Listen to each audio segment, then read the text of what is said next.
आज हम पृथ्वी पर जीवन के इतिहास के सबसे बड़े रहस्यों में से एक को समझने वाले हैं।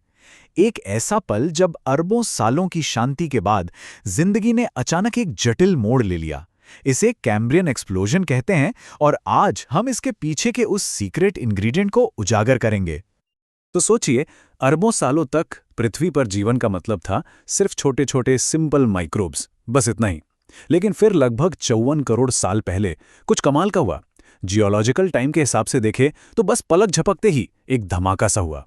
अचानक से कॉम्प्लेक्स जानवरों की एक हैरान कर देने वाली वैरायटी सामने आ गई, और इसी को हम कैम्ब्रियन एक्सप्लोजन कहते हैं।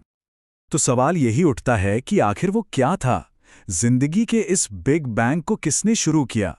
इस अचानक और इतने बड़े इवोल्यूशनरी धमाके के पीछे की वजह क्या थी? जब भी हम जिंदगी के बारे में सोचते हैं तो एक एलिमेंट है जो हमेशा हमारे दिमाग में आता है। ये हमारी कहानी का, कह सकते हैं कि, मेन सस्पेक्ट है। जी हाँ, बात हो रही है कार्बन की, जिंदगी का सबसे जरूरी बिल्डिंग ब्लॉक, हर ऑर्गेनिक मॉलिक्यूल की रीढ़। ये वो ढांचा है जिस पर पूरी जिंदगी की इमारत खड़ी है। ये बात तो हम सब जानते हैं।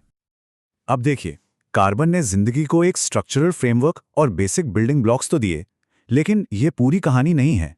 अचानक से इतनी कॉम्प्लेक्सिटी आने के लिए कुछ और भी चाहिए था। कंकाल जैसे hard parts, complex energy system और इतनी तेजी से अलग अलग प्रजातियों में बंटने की क्षमता, ये सब सिर्फ कार्बन के बस की बात नहीं थी। तो अगर कार्बन पूरी कहानी नहीं है, तो फिर इसका जवाब कहाँ छिपा है? इसका जवाब बायोलॉजी में नहीं, बल्कि हमारे प्लैनेट की केमिस्ट्री में ही छिपा है। और यहीं पर इस पूरे विश्लेषण का सबसे बड़ा राज खुलता है। असली ट्रिगर बायोलॉजिकल था ही नहीं, वो जियोलॉजिकल था। ये हमारी पृथ्वी ही थी जो जिंदगी के अगले बड़े अध्याय के लिए स्टेज तैयार कर रही थी। तो हुआ ये कि इस जियोलॉजिकल बदलाव की वजह से कुछ ऐसे जरूरी एलिमेंट्स अचानक से अवेलेबल हो गए जिन पे हमारा ध्यान अक्सर जाता ही नहीं। ये वो केमिकल कैटलिस्ट थे, वो चिंगारी थी जिसने सब कुछ बदल दिया।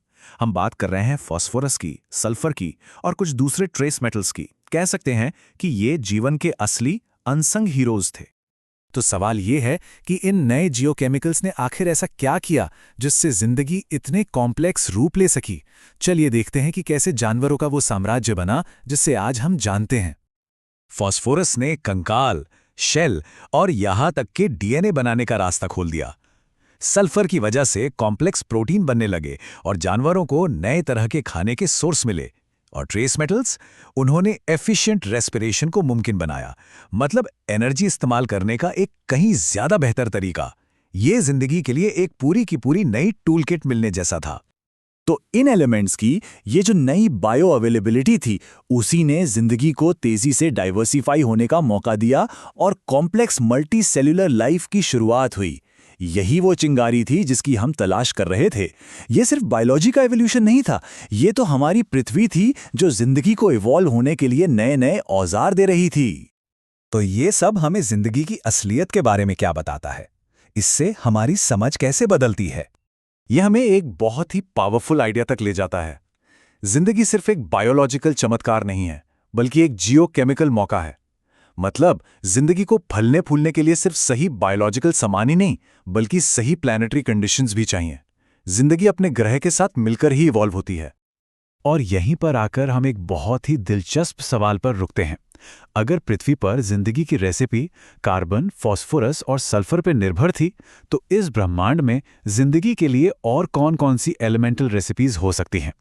ये एक ऐसा सवाल है जो जिंदगी के बारे में हमारी समझ को हमारे अपने ग्रह से कहीं आगे ले जाता है।